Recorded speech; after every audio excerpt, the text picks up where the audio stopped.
Issue 121. We start out with Sonic being summoned to assist a sad-looking Sally with an important mission to find her brother again.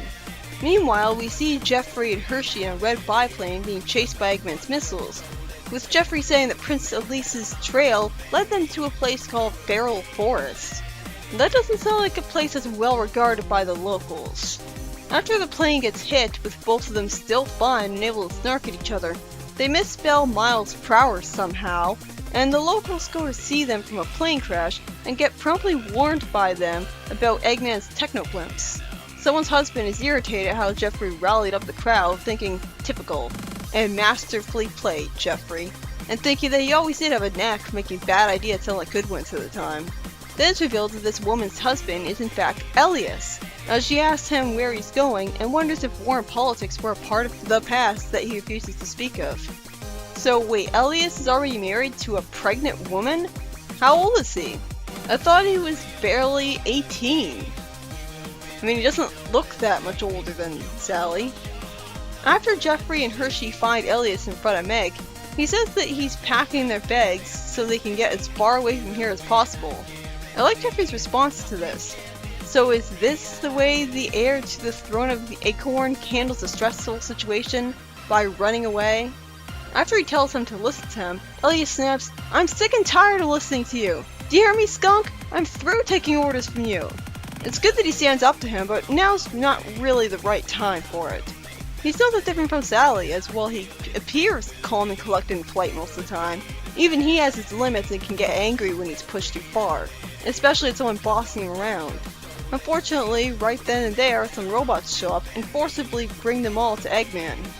It's right here when Sonic shows up, acting as a Chekhov's gun to destroy Eggman's robots.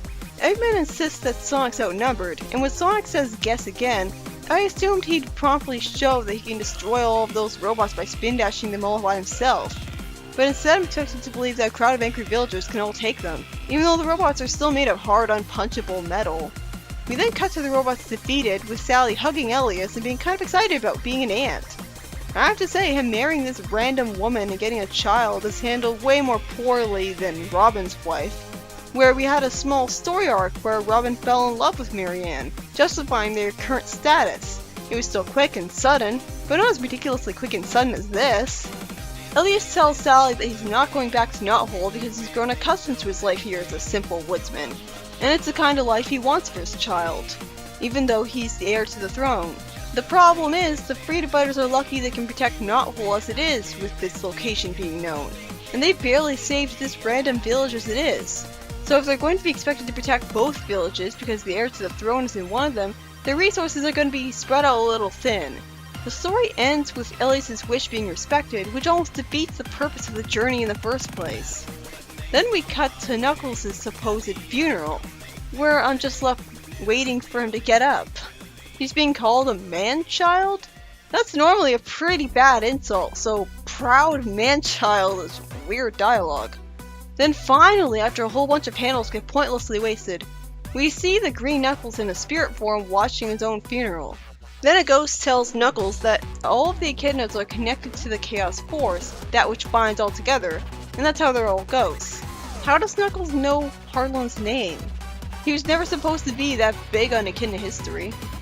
The story ends with Knuckles seeming to be sent away to the afterlife by Aurora after a bunch of other panels are wasted. In the third story, we start out with Mina being pretty timid and nervous about how Sonic, after hearing her singing, volunteered her to be a singer in a band singing in front of a whole crowd.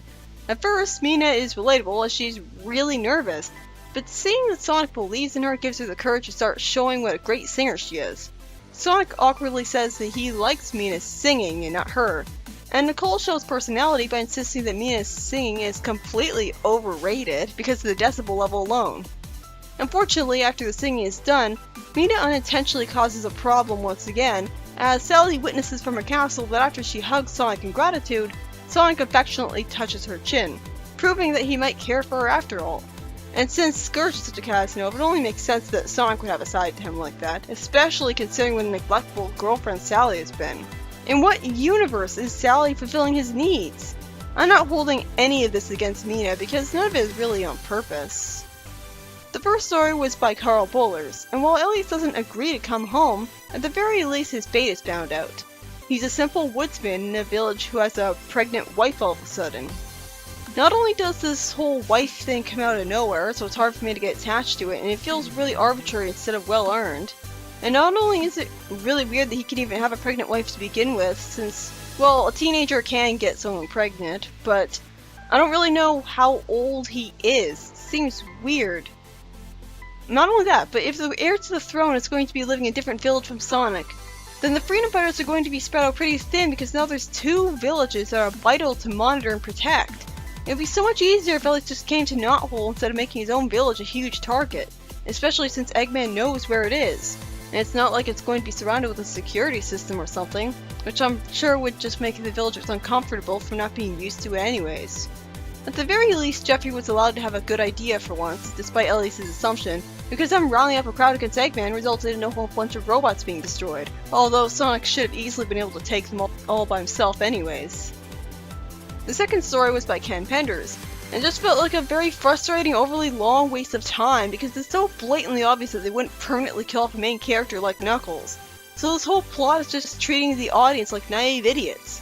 So many panels wasted on either telling Knuckles his life story, or his friends being sad, or Knuckles being told stuff about ghosts that we already know. What's the point? This whole story is just padding. They could have just had Knuckles be sent to the afterlife at the end of the previous Knuckles story. Romy Chacon wrote the final story, and it's about Mina discovering how much of a singing prodigy she really is, wrapping up a loose plot thread where she is shown to be a great singer in a previous story with her. And then Sally spots Sonic, implying that he may care for her more than they both thought, bringing the relationship right back to where it was when she spotted Mina kissing him.